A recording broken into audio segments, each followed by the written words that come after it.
section police नवाब शाह जी या जेको असां तव्हांजे एयरपोर्ट थाणे जी पुलिस या जेको असां तव्हांजे तालके थाणे जी पुलिस या SSP नवाब शाह जेको शबीर सेठार आहे सॼे ज़िले में किथे बि वञो तव्हां को बि अमन अमान कोन्हे को सवाइ तव्हांखे ॿियो को बि टारगेट न ॾिनो वियो आहे त शागिर्दनि खे ऐं सिंध जे शऊर खे खंभे गुम कयो ऐं जेको आहे सिंध जो शऊर जेको आहे या यूनिवर्सिटी जा जेके शागिर्द आहिनि उहे अॻिते न अची सघनि ऐं जेको आहे सिंध जो शऊर अॻिते वधी न सघे ऐं सिंध जेको आहे तरक़ी न करे सघे इन करे तव्हांखे इहो टारगेट ॾिनो वियो आहे पीपल्स पार्टी ऐं सभु यूनिवर्सिटी जेको VC मदद शाह आहे उन इहो सिधो सो हिन सां माना हिकिड़ी ज़ाती दुश्मनी अब्दुल हनान अब्बासीअ सां कई आहे त तूं जेको आहे शागिर्दनि जो साथ छो थो ॾीं तव्हां ॾिठो हूंदो त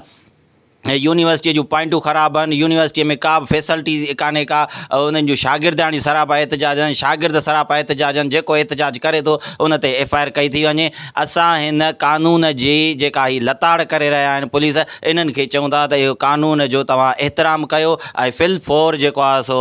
हनान अब्बासीअ खे आज़ादु कयो वञो ऐं उन जा जेके ॿिया साथी आहिनि उन्हनि खे बि आज़ादु कयो वञे न त ॿी सूरत में असीं नेशनल हाईवे बंदि करे था सघूं शटर बंदि हड़ताल बि करे था सघूं ऐं तव्हांजे SSP शहीद बेनज़ीर आबाद जे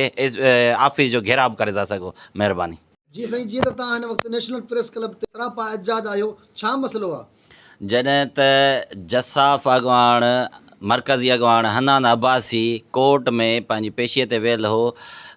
तालका थाणो ऐं A सेक्शन नवाब शाह जी पुलिस बिला जवाज़ सभु यूनिवर्सिटी जे वाइस चांसलर मदद शाह जी वंगार वहंदे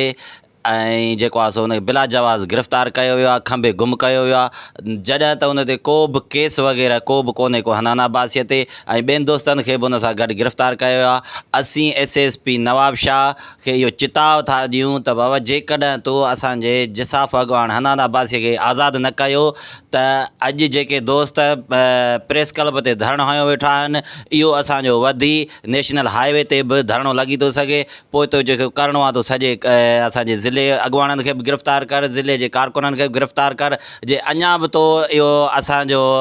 जसाफ़ अॻवान हनान अब्बासीअ खे आज़ादु न कयो त पूरी सिंध में एतिजाज कयो वेंदो ऐं रोड रस्ता बंदि कया वेंदा ऐं असीं तोखे हिन मीडिया जे थ्रू चऊं था त तूं SP जेको आहीं त माण्हुनि जी जेको आहे सो हिफ़ाज़त लाइ चोरियूं धाड़ा फुरियूं पूरे नवाब शाह में ॾींहं ॾिठ जीअं त असां हिन वक़्तु नेशनल प्रेस क्लब ते सरापा एजाद आहियूं असांजो हिकिड़ो ई मुतालबो आहे त जसाफ़ जे मरकज़ी अॻवान भाउ अब्दुल हनान अब्बासीअ खे फुलफोर आज़ादु कयो वञे हुनजो जेकर ॾोह आहे को कुसूर आहे त हुनखे भली अदालतुनि में पेश कयो वञे पर जॾहिं त हुनजी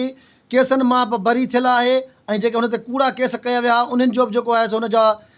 तारीख़ूं हलंदियूं रहंदियूं ऐं हू कोर्ट में अॼु जीअं ॿाहिरि पियो निकितो त नवाब शाह A सेक्शन जी पुलिस जेको आहे हुनखे गिरफ़्तार करे हिकिड़ो जेको धारियल क्रिमिनल माण्हुनि वांगुरु गिरफ़्तार करे अरेस्ट करे खणी वई हुनजो ॾोह सिर्फ़ु इहो ई आहे त हू शागिर्दनि जी मालिकी थो करे असां IG सिंध SSP नवाब शाह ऐं आला अख़्तियारनि खां इहो मुतालबो था कयूं त फुल फोर असांजे मोहतरम हनान अब्बासी खे फुल फोर आज़ादु कयो वञे जेकॾहिं न त असां नेशनल हाईवे बंदि कंदासीं फीथार को हड़तालूं कंदासीं शटर बंदि हड़तालूं कंदासीं जेकॾहिं हुनखे आज़ादु न कयो वियो त समूरी सिंध में जीअं सिंध क़ौमी माल शहीद बशीर खान जे प्लेटफॉर्म तां समूरी सिंध में एजाज जो दायरो वधायो वेंदो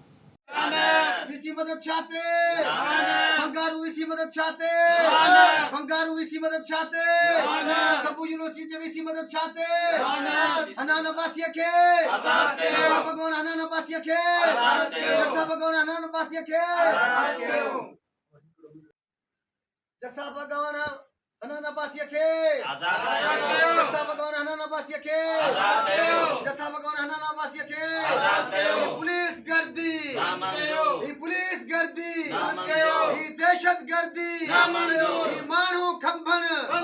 ही माण्हू खंभण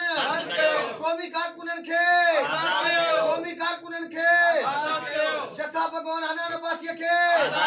जसाफ़ अॻवान हनान अब्बासीअ खे जसाफ़ अॻवान हनान अब्बासीअ खे ही पुलिस गर्दी ही दहशत गर्दी